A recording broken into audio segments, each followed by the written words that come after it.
Bonjour, bonjour tout le monde. J'espère que vous allez bien. Moi, de mon côté, par la grâce du Seigneur Jésus-Christ, je m'en porte très bien.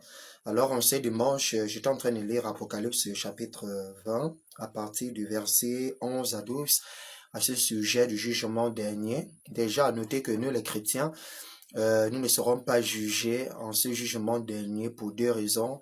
La première raison, c'est que Jésus-Christ de Nazareth a été jugé à notre place à la croix du Calvaire. C'est en ce sens même que Romains chapitre 8, premier verset dit qu'il n'y a plus de condamnation pour ceux qui sont en Jésus-Christ de Nazareth. Je pense même que c'est la seule raison.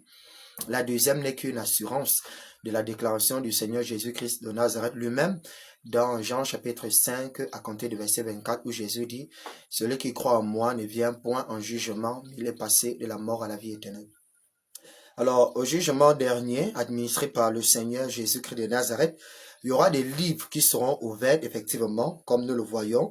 Puis je vis un grand trône blanc et celui qui était assis dessus. La terre et le ciel s'enfuient devant sa face, et il ne fut plus trouvé de place pour eux. Et je vis les morts, les grands et les petits, qui se tenaient devant le trône. Des livres furent ouverts. Et un autre livre fut ouvert, celui qui est le livre de vie, et les morts furent jugés selon leurs œuvres, d'après ce qui est écrit dans le livre. Je vais sauter au verset 15. Quiconque ne fut pas trouvé écrit dans le livre de vie fut jeté dans les temps de feu. Donc, c'est ça en fait le but de ce partage. Quels sont ces livres qui seront ouverts lors du jugement dernier? Déjà, la Bible nous donne une première information. Ce sera le livre de vie. Et on va voir c'est quoi effectivement ce livre de vie. Alors, le livre de vie, c'est un livre où sont inscrits tous ceux et celles qui sont destinés à la vie éternelle avant la fondation du monde par le Seigneur Jésus-Christ, où sont écrits les noms de tous ceux et celles qui sont nés pour aller au paradis. Donc, c'est ça, avant la fondation du monde, Jésus avait déjà écrit dans son livre ceux qui vont rentrer au paradis. Jésus n'écrit pas le nom dans le livre quand on croit en lui, non. Mais Jésus a écrit les noms avant la fondation du monde, parce que nos noms sont écrits dans son livre. C'est pour ça, dans le temps et l'espace, quand nous écoutons l'évangile, nous croyons, voilà, naturellement au Seigneur Jésus-Christ et nous prenons notre baptême au nom du Seigneur Jésus-Christ. On va voir cette belle illustration dans Apocalypse chapitre 13, à partir du verset 8, que je vais vite lire rapidement. Apocalypse chapitre 13, à partir du verset 8, je vais le lire rapidement. La Bible dit, et tous les habitants de la terre adoreront la bête, le diable, c'est-à-dire l'antichrist, voilà, la bête. Et ceux dont quels sont ceux qui vont adorer la bête? Ceux dont le nom n'a pas été écrit dès la fondation du monde dans le livre de vie de l'agneau qui a été crucifié. Donc on voit que Jésus, effectivement, avait déjà écrit le nom de ses élus dans son livre. Ces élus-là sont destinés à l'adorer en esprit et en vérité.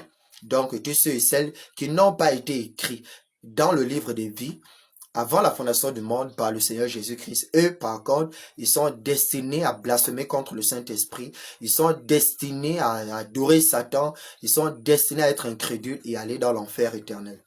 Alors, on peut encore lire un deuxième verset qui peut nous aider à illustrer ça. C'est dans Jean 15, à partir du verset... Jean chapitre 15, à partir du verset... je peux prendre à partir du verset 16. Jean 15, à partir du verset 16, la Bible dit, ce n'est pas vous qui m'avez choisi, vous voyez encore, donc ce n'est pas nous qui avons choisi, c'est Jésus au fait qui nous a choisi. Dans le cantique il dit, moi j'ai choisi Jésus-Christ dans ma vie, moi j'ai choisi Jésus-Christ dans ma vie. C'est un cantique purement diabolique tout simplement, c'est l'ignorance en fait, c'est tout simplement l'ignorance, sinon aucune personne ne peut choisir Jésus, c'est Jésus en réalité qui nous a choisi et je vous ai établi afin que vous alliez et que vous portez du fruit. Et dans le verset 27, il est dit, et vous aussi, vous rendez témoignage parce que vous êtes avec moi dès le commencement. C'est la même chose aussi dans Ésaïe 41, le verset 4. Si je peux me permettre de lire 2 Thessaloniciens, voilà, 2 Thessaloniciens, chapitre 2, à partir du verset, je peux prendre 13. Pour nous, frères bien-aimés du Seigneur Jésus, nous devons à votre sujet rendre continuellement grâce à Dieu parce que Dieu nous a choisi dès le commencement pour le salut. Vous voyez un peu? Donc, Dieu nous a choisi dès le commencement pour le salut. Donc, si quelqu'un n'a pas été choisi par Dieu pour le salut, eh bien, il sera toujours incrédule, le Seigneur Jésus. Et là, toute la Bible même, voilà, ont la même vision, voilà, s'aligne, comme par exemple Romains chapitre 8, à partir du verset 28, c'est que Dieu a connu d'avance, il les a prédestinés à être semblables à l'image de son Fils. Ceux qu'il a prédestinés les a aussi appelés, ceux qu'il a appelés les a aussi sanctifiés, ceux qu'il a sanctifiés, il les a aussi glorifiés. Vous voyez un peu? Dieu peut glorifier qui? Dieu glorifie celui qu'il a sanctifié. Dieu peut sanctifier qui? Dieu sanctifie celui qu'il a appelé. Dieu appelle qui? Dieu appelle celui qu'il a prédestiné avant la fondation du monde. Mais Dieu prédestine qui? Dieu prédestine celui qu'il a connu. C'est pour ça quand plusieurs pasteurs vont venir dire à Jésus, on a chassé les démons en ton nom, mais Jésus va leur dire, je ne vous ai jamais connu. Vous n'êtes pas dans le plan de Dieu en ce qui concerne le salut. Par contre, vous êtes dans le plan de Dieu en ce qui concerne la condamnation éternelle. Donc voilà comment les choses sont claires. C'est pour ça qu'il dit, Dieu nous a choisis dès le commencement pour le salut, par la sanctification de l'esprit et par la parole de vérité. Donc, il y a plusieurs d'autres versets que vous pouvez lire à la maison, par exemple dans Luc 10, 19 à 20, où Jésus ne vous réjouissez pas de ce que les démons vous sont soumis, mais réjouissez-vous au contraire de ce que vos noms sont inscrits dans le livre de vie, quand avant la fondation du monde. Donc, c'est le premier livre qui sera ouvert. Voilà. Le deuxième livre ici, c'est au fait la Bible. La Bible, voilà. Donc, et on peut le voir de manière plus ou moins claire. Dans, je peux lire Jean chapitre 12, Jean chapitre 12, à compter du verset, à compter du verset 48. Celui qui me rejette et qui ne reçoit pas mes paroles à son juge. Les paroles que j'ai annoncées, c'est celle qui le jugera au dernier jour. Donc, la Bible sera présente. Et c'est quoi la Bible? La Bible est une petite bibliothèque qui contient 66 livres, 3 566 480 lettres et 1189 chapitres, 1260 promesses rédigées par 40 écrivains sur une période de 1600 ans. Ouais, un peu. Et donc, la preuve à l'appui, c'est même Ésaïe 34, le verset 6, où le Saint-Esprit a rassemblé tous ces livres-là. Donc, la Bible sera ouverte au jugement dernier. Le troisième livre ici, c'est au fait la livre, autant pour moi, j'ai dit même la livre, le livre d'action et de durée de chaque homme vivant sur la terre des hommes. C'est un livre qui sera ouvert, voilà, parce que nous le voyons dans Psaume 39, 139, le verset 14, Psaume 139, Psaume 139, voilà.